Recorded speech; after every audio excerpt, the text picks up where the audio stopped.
Hey everybody, welcome back to Mac Tax. Today we got a special guest, Cory Gayman. How are you doing, Cory? Great. How are you doing today, Justin? I'm doing great. Thanks for taking the time, hopping on. Why don't you tell us, a little bit about yourself, about your firm, how you got started? Yeah, sure thing. So I kind of always wanted to be an accountant, kind of went down that path right after high school and ended up at a small firm after college. Um, got my teeth cut there for about 7 years and decided to go out on my own.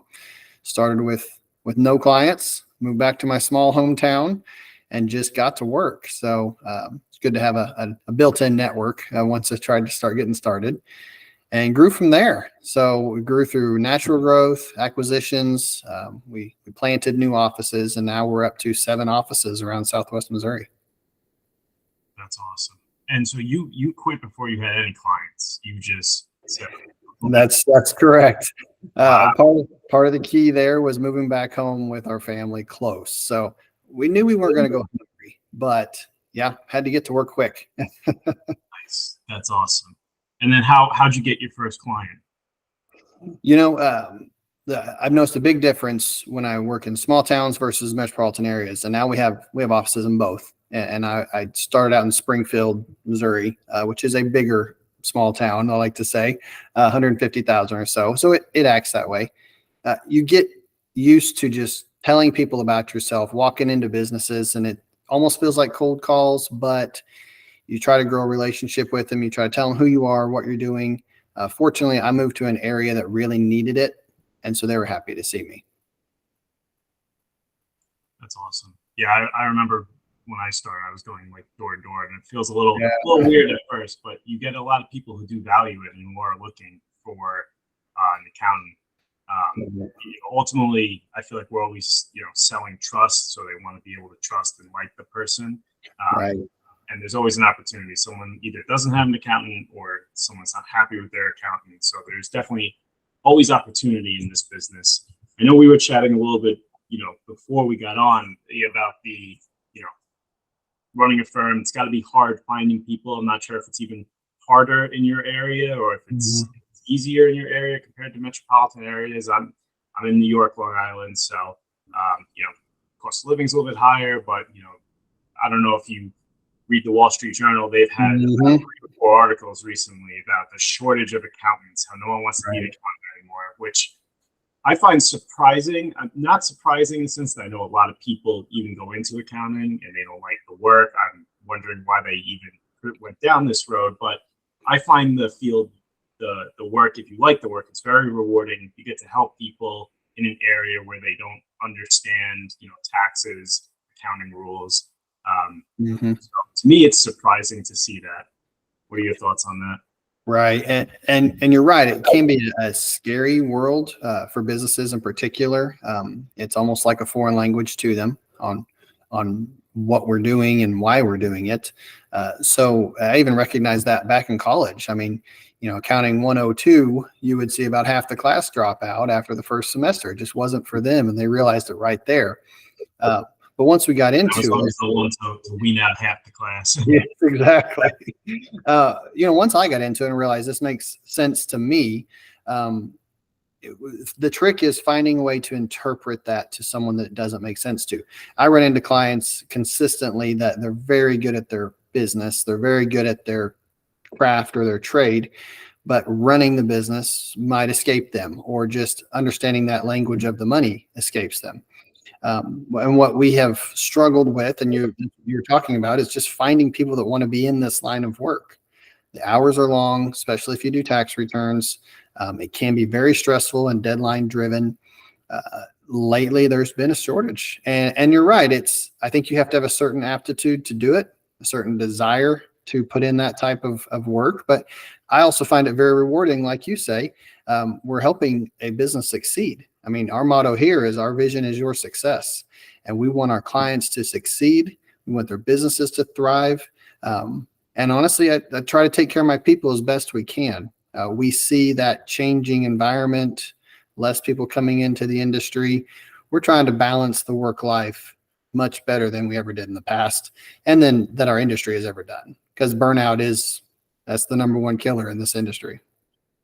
Yeah, no, it definitely is. And I like what you said about, I always say that I feel like accounting is the code to understanding a business. Mhm. You understand the Right. financials, you understand the tax impact of a transaction. And it may sound silly to us, but somebody who makes 100 grand, they say, oh, I'll go buy this piece of land. Oh, well, Yeah. that's not a write-off for you. So you're paying Yeah. taxes that, you don't have anymore. So being able Right. to explain these types of things to clients and, educate them to make better decisions for their business while still reaching their goals. Yeah, it definitely is tough with the shortage of people. Do you feel like as you've grown, another thing we're talking about, you've had a lot of success, you've grown a lot. Do you find as you've grown more, it's helped you be able to attract more talent, or has like the market been kind of offsetting that Mhm. growth as well? The market's been difficult to find CPAs specifically. I find that there are many people that want to become a bookkeeper. The flexibility of hours of becoming a bookkeeper or a payroll specialist or even a tax preparer that's not a CPA, that's maybe even become easier for someone to accomplish because they can train themselves online. They can even work with clients online and remotely. You got a very talented pool of people that want to or need to stay home for work, and they're able to do this job from home.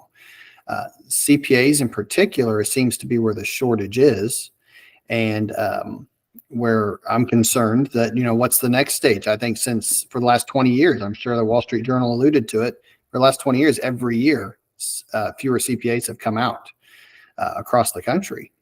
And so we're learning to adapt our services to our clients better and to our potential personnel. So one thing you and I talked about is just that ability to work from home. I've always pushed it, but it really came to a head during COVID, right? We had to. Everybody had to figure it out. And fortunately, we were ahead of the game. We already had those remote services put in place, and we just went home and got to work. And we've tried to hone that down and iron out the wrinkles along the way, and really put out a better product for our clients and a more convenient product for my employees. It's always a fun topic of working from home, and I think we Yeah. are in a different industry where it's not the norm. Like somebody can work from home, and we know if they're working or not because there's a specific deliverable or task that needs to get done. Right. So it's and everything with us is billable hours. You got to track your time. So this return took me 20 hours, or I was supposed to take you 4. What were you doing the other 16? So it's really we're in a good industry that work from home can be a thing as long as everyone's responsible and professional about Right. handling their work, and it really is a great thing. Most things are paperless nowadays, which is good. Our job really is definitely a great job to work from home or a hybrid model. I find if you're new to accounting, I feel like it's better to be in the office because Yep. I know me personally, I could have never learned this working from home. I need Right. somebody to take over. Hey, here, let me drive. Let me show you.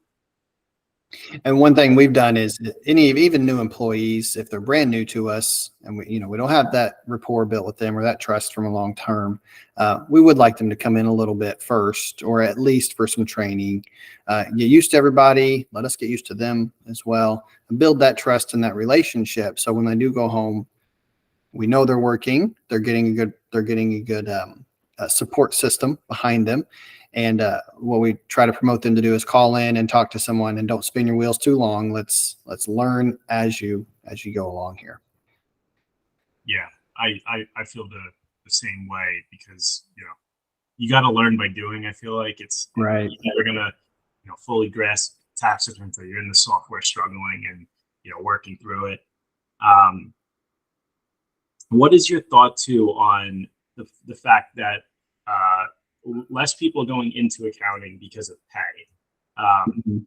They say, oh, why would I go into accounting and make, if you're in the New York area, 80 when I could go make 180 as a finance person? Right. Do you see, wages continue to tick higher now in the accounting industry? I mean, I feel like I've seen it go up at the bigger firms, which is going to have a, effect on all firms.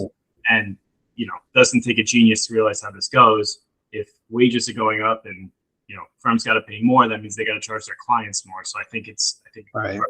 Right? Do you think fees are going to continue to go up for businesses and individuals as the years go on to kind of, meet that demand and, and pull in more CPAs to the field for people in college thinking about this? So one thing I've recognized over the past few years, for sure, fees have gone up. Big CPA firms, small firms, and non-CPA firms as well. So tax preparation agencies, including, H&R Block, Jackson Hewitt, those fees have all gone up over the past couple of years. So just that service, the way our IRS and government system is set up, it requires a specialist unless you just have one W-2. They've attempted to automate, and it's been difficult, and fees are just continuing to go up. What I see on the bookkeeping side and payroll side is that it seems like the employees coming out hit a fervor there for a while. And I feel like we finally hit a peak and things are kind of back to stabilized. On the CPA side, like I was alluding to earlier, it almost seems like we're continuing to be lower supply and demand is not going away. If anything, it's increasing. So for CPAs particularly, wages are continuing to raise. And I think you're right. At the big firms, that will continue fees going up. It'll continue clients of those firms considering if they really want to pay that much or if they want to shift. It's just an ever evolving system right now. And lately, I've noticed a big divergence in, do you need to be a CPA firm or not? The big CPA firms that do audits and do attest services, yeah, they have to. Many smaller firms, I am a CPA firm, but many smaller ones that are emerging, they're more business consulting, and they're not a CPA firm, even though they hire CPAs. And it seems to be a divergence in the market right there. Yeah, I think so as well. And I find there's especially less doing the attest service. So depending on your state's requirements, you may not even need to be a CPA firm. But I do find the CPA, the certification, the license always does help comfort people. Right. I've had people ask, let me see, in the world of scams, everyone's like, let me see your license number. Right. They want to actually verify that you are who you say you are, and they like that, level of comfort. Right. And I believe that individual license will always have value, and I think that won't go away. I'm concerned or curious what plays out with the actual firm license itself and the divergence there. Like I do, peer review came into place 20 years ago and really wreaked havoc on smaller firms. And many of us got out of audit, out of review services, out of all the attest. And so at some point, are you starting to consider, do we even need this license? I wonder if that will make them change the threshold, because we're starting to see them loosen the CPA testing threshold to get more people to take it. Right. 18 months to 24 months. I wonder if they'll change peer review, because if less people are doing audit, that means it's just the big firms and the fees are going to be they'll definitely go up. Yeah, absolutely. Yeah, it's just a whole snowball effect. How do you see, on the topic of changing environment, how do you see AI and other emerging technologies affecting our space? I feel like accounting is ripe for disruption, but no one wants to touch it because, like you said, every time they try and make things simple, it gets more complicated. Right. Whether it's like crypto on the individual side, businesses, there's never-ending rules, deductions, changing laws. On the individual side, there's more than just crypto. There's green energy tax credits, and it's every year it just seems to get more and more complicated. Yeah. And so AI is really, it's poised to change the game. They've been toying with it for a while, even as far as mainly in bookkeeping services, I would say. And now you're starting to see it in your tax planning services as well. And sure, it could be a great thing. You get a computer that scans laws and potential outcomes in seconds that takes us hours and days and weeks to do. It could be a great thing. The big concern is, are they relying on the correct material? Are they relying on what the IRS says, or are they relying on what they found on Google, the AI itself? So there is some concern there about the reference that it uses, but it's not going to go away. And my point of view is we need to figure out how to utilize this, how to make it part of what we do, without fully relying on it, and always having that personal check and that expert check on top of it. I think, we've seen that. Helping you scale, especially with the shortage of accountants. Sure. Do you think it's coming at a good time? It really is, unfortunately, for labor force, but it was necessary. That's how history works. Suddenly there's not enough people to work, and so someone invents something that helps that, and then the wage settles down and stabilizes, and then everybody becomes on the same page again. There's always a balance that has to be approached, and the lockdowns and COVID really pushed us to do some of that, pushed some innovation, pushed some the idea of remote services. When I started back in 2014, I wanted a portal, I wanted e-signatures, I wanted all this. And here in the Midwest, at least, that was a foreign concept. These small firms, we're still struggling to get some people with emails around here. That's just part of it. But I was always pushing for that. And then COVID hit, and boom, everybody had to catch up to me. And that was really cool to be prepared for it. And like I said, we just went home and got to work. We even have all of our offices share a server. So we were already doing that. And we're able to just easily work with our clients across the country right from home. That's awesome. What has played, in addition to being like ahead on technology, it sounds like that's been a driver of you guys with your growth. You have how many offices? 7 offices. 7 offices. Are you more leaning on the advising side as well, in addition to tax prep? Like, Has that been a driver of your growth, or what's been the main driver to get from, no clients moving back home to 7 offices? Yeah. Big accomplishment.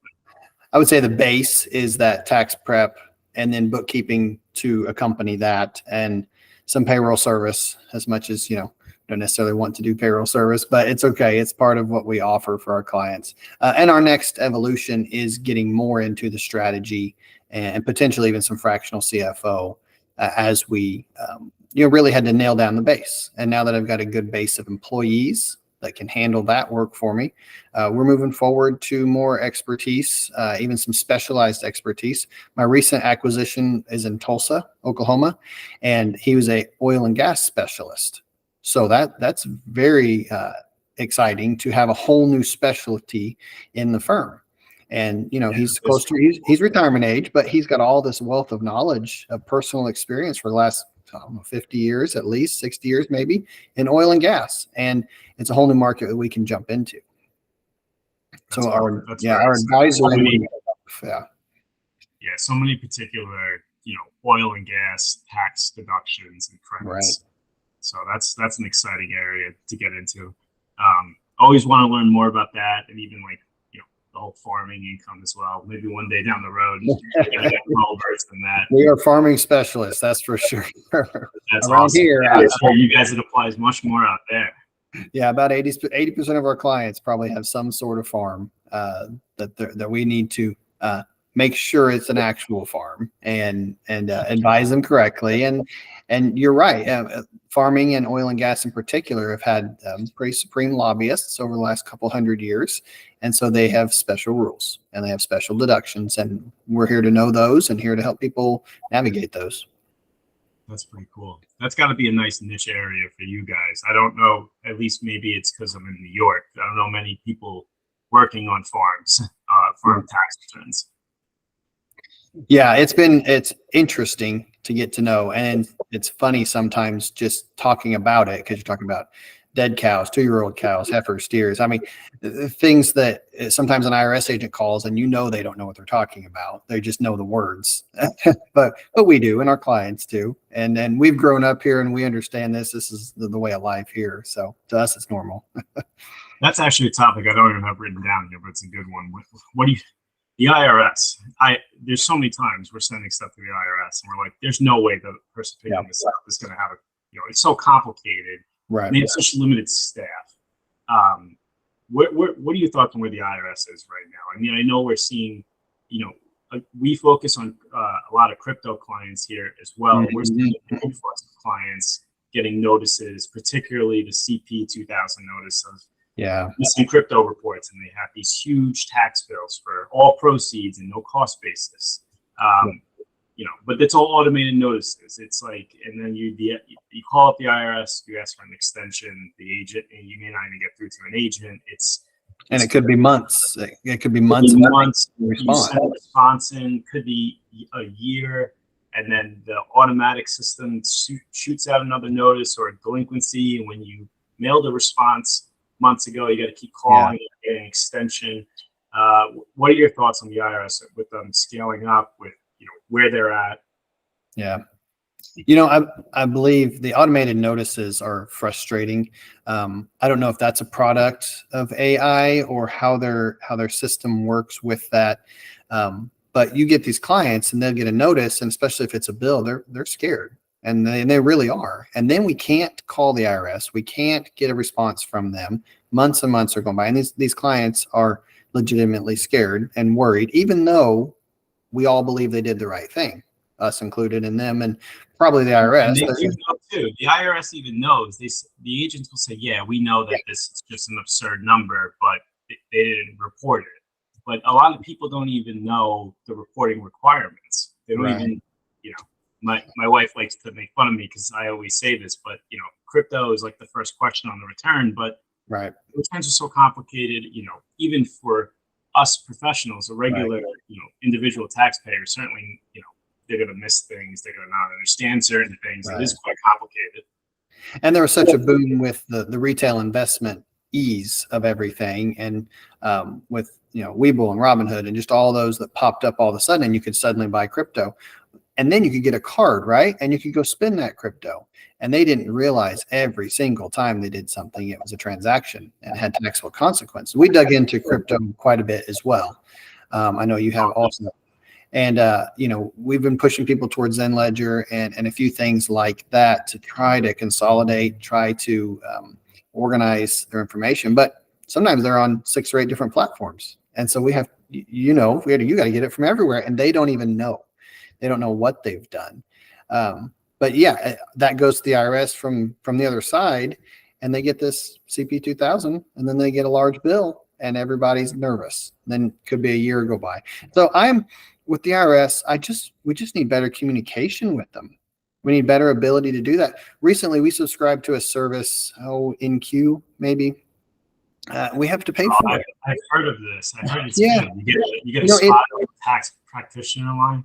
It is really good, actually, but it's also frustrating. Why do I have to pay for a separate service because I think we're paying $300 a month. And I think as you sit on it for minutes, you use your time up. Why should I have to pay for that just to call them and to make the system work? So that's frustrating. However, the service is great. We do get right in. I wonder if they're going to crack down on that or disallow it. I'm not sure how it even works, to be honest with you. It's but it has worked. So I have heard that. I'm just happy to have a callback feature. Now I don't have to listen. Exactly. It's funny. I was talking to someone the other day, and they got a letter back that said the IRS wanted 692 days extra to review the situation. I don't know if that just got popped out of a computer or what, but that's what it asked for. And that was really strange. So it makes you just think something's not right there. So as far as my thoughts on it, I just want it to be better, but I don't. It really is frustrating when you can't even get through it. So, a lot of people, think, the IRS having more agents is going to be more audits. Yes, probably, most likely. But there's a lot of people who need issues resolved that can't get their issues resolved due to lack of staff as well. So it's a double-edged sword. Can give it resolved just in examinations, in an easy, quick, hey, we need some proof on this. We send it in. That's it. Maybe the audits don't increase. Maybe the examinations increase, and that's not so bad. Right. Yeah, that's very true. Yeah, we use Zenledger.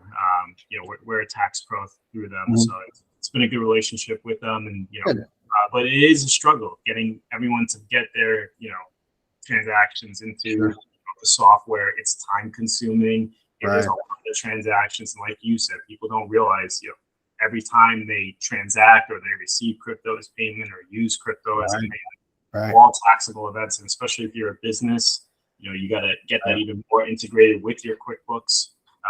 So we've been pushing a lot of clients, the business clients, to check out Bitwave, which integrates directly within, their software. Yeah. But it is complicated. Right. And then you need to charge for it. And we've done, you do end up doing so much work that you really need to charge fairly for yourself. And then they feel like that's probably too much because they didn't make any money in the end of the day.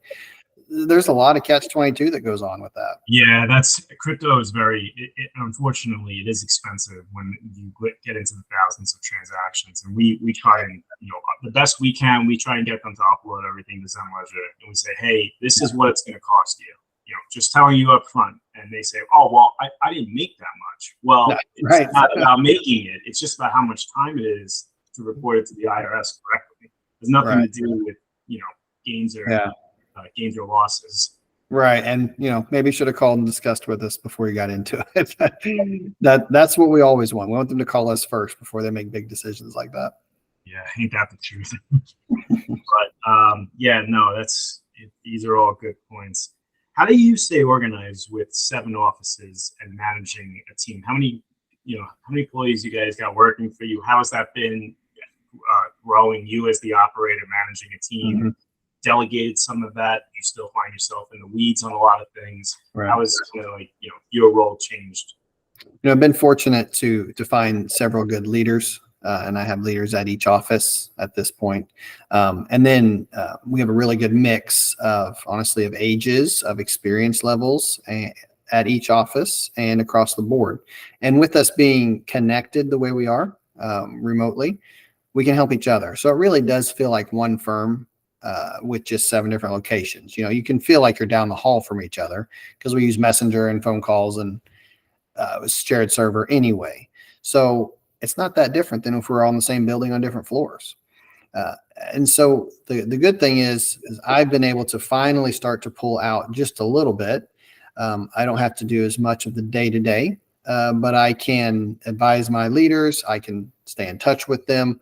Sure, I do some work occasionally. Also, some actual detailed work or several tax returns that I've kept for myself just because of the relationships. But it's been fun growing that. It has taken some time because you have to have the right people. And what I've learned is we have about 45 people at this point. Developing the right culture and the right tone of the entire firm has been really important. Just a couple of weeks ago, we had a workshop where I brought everyone from every office to my hometown, where the main office is. And that was a lot of fun. We got to see each other, talk to each other, and also got to kind of set a tone for how I want this firm to go. And I view that as my role now, the one that stays connected with everybody, but I'm not really managing them or directing them anymore. They're allowed and empowered to do that on their own. That's awesome. I mean, you say it's taken some time, 9 years, having the Mac Tax here in full-time business, 2 years, 9 years seems pretty quick from my perspective. So we've acquired, I think I've acquired 6 at this point. 2 of those were just, one, just the owner, no staff, but every time staff has come on, and that's been sometimes challenging, but always rewarding when I can get that staff member to come in, to buy in, to become part of our team, our family, our group, whatever we want to call it. We do use those terms. And it's been an enjoyable experience to envelop people in, have them learn our culture and be part of it, and see them succeed and move forward with a kind of a new light, because they did see their predecessor or their previous boss starting to retire and starting to slow down. Well, we bring them in and we speed them up and we go faster, and we accept new clients now instead of rejecting them. And it's cool to see the motivation that many of those employees start to have again. That's really cool. I like that. Yeah. Do you and I know that it must be challenging. I mean, even just getting everyone on the same tax offer. Mm-hmm. Oh, we use this one. Oh, now you gotta use this. Yes. It's gotta be a fun transition, but right. Definitely seems rewarding, and glad to hear that. That's it well. Is, and I will point out, it doesn't always work out.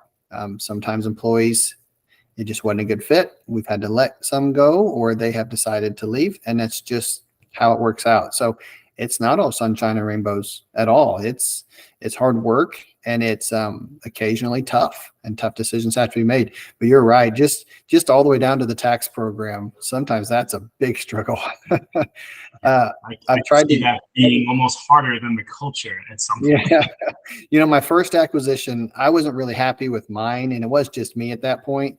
And I actually changed to his tax program because I liked it better. And since then, everyone has changed to mine. And it's it can be a struggle to teach someone that's been doing the same program for 30 years suddenly a brand new one. What are you guys using that you like that made you switch? We're using Drake. It's really made for smaller firms. It's very inexpensive and very good customer service, though. I really don't have many reasons to switch away from it at this point. My most recent acquisition uses Lacert, and it has handled the oil and gas better. And so we may keep it on a per return basis, but we're talking substantial difference in cost.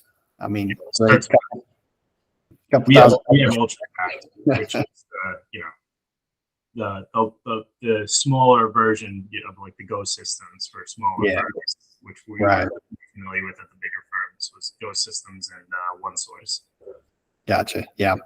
It was I think Lacert, he paid almost $20,000 last year for it, and I paid $2,000 for Drake and did 5,000 returns. So, I mean, it's when you're looking at dollars and cents on just that practice part of it, it's hard to tear away from it if it's not working. Yeah. It's working. But I believe Lacert is always a per return system, that's part of the problem. There's a base. Yeah. There's a base, and then there's a RFP or something like that you have to pay to e-file each one. So Drake's not like that either. Yeah. I got a selfish question.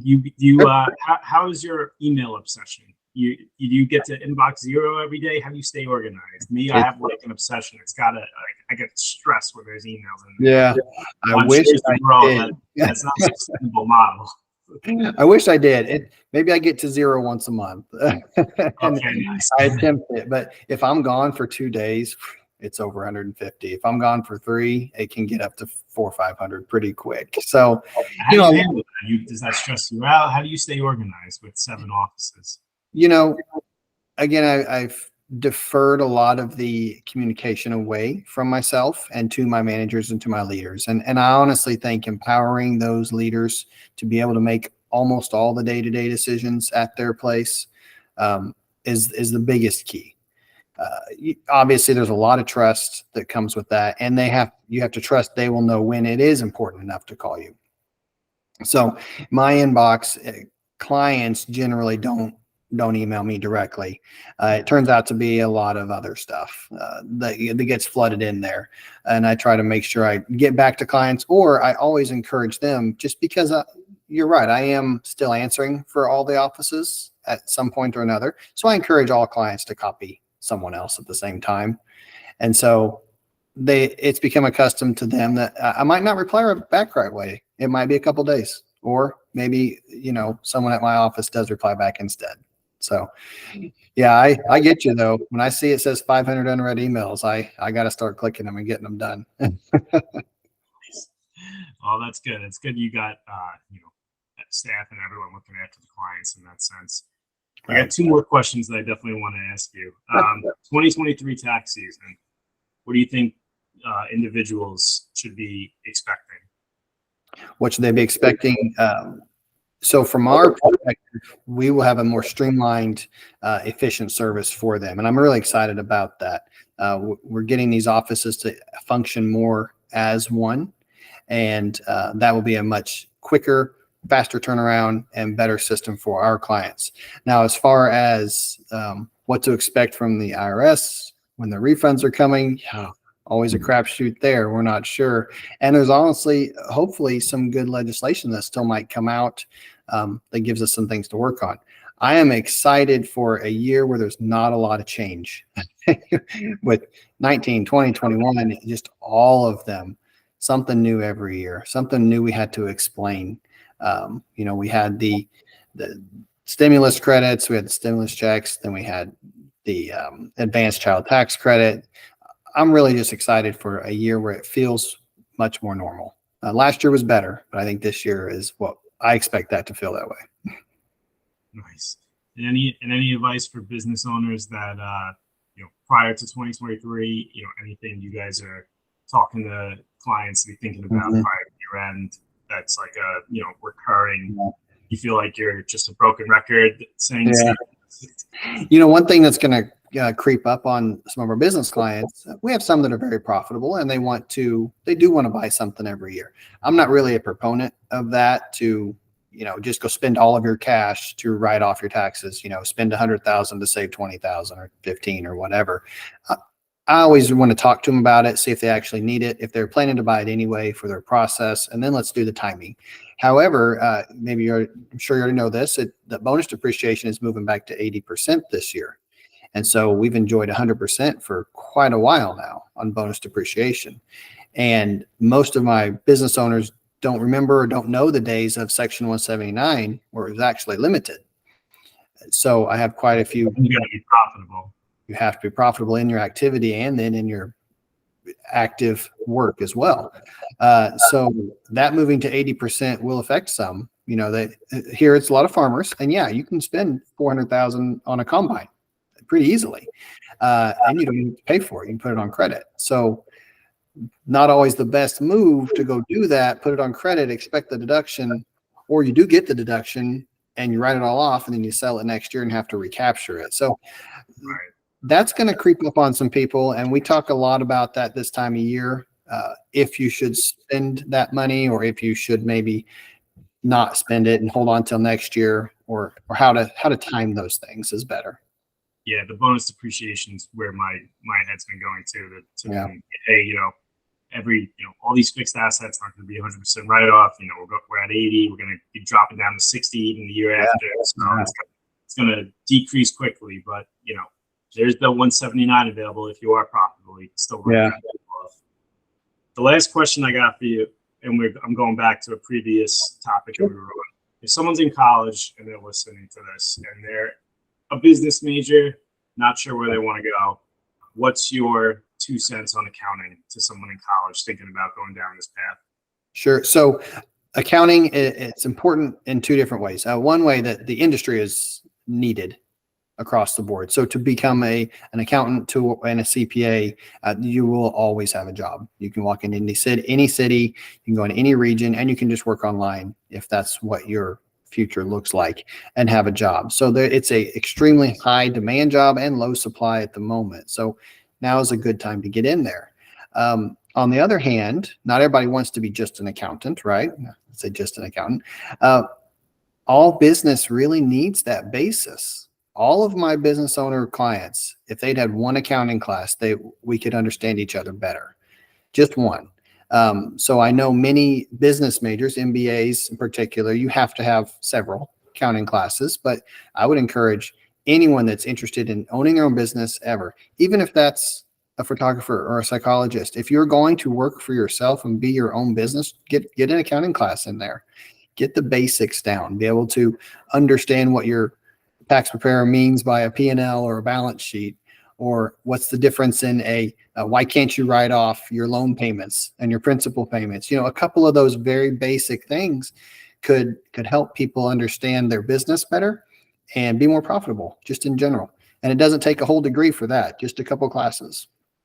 Yeah, I couldn't agree with you more. Pay attention in those accounting classes. It'll get you very far. Absolutely. And, low supply, high demand is always a good formula for, earnings potential. Right. And the only thing I could add to that is it's so versatile. Like you could work in a nonprofit as an accountant. You could open your own business. Right. You could be just a tax preparer in a big firm and move your way up and do great things. Be an auditor, work as a financial accountant for a big public company. You get great stock options. Right. There's so many possible paths in this field, which is every entity needs it. Business, for-profit, nonprofit, governmental, every single entity, legal entity needs it somewhere or another. And even just yourself needs it. If you're going to be an investor, you need to understand it there. You need to understand it for your family. Yeah. And they'll find out the hard way of what a watch. Right. Well, Cory, this has been great. Thanks for taking the time. No, thank you very much. I appreciate you having me on, and I think it's gone well, and covered a lot of good ground, a lot of territory. Yeah, maybe we'll have to do it again soon. I appreciate it. Hey, thanks, Justin. You got it.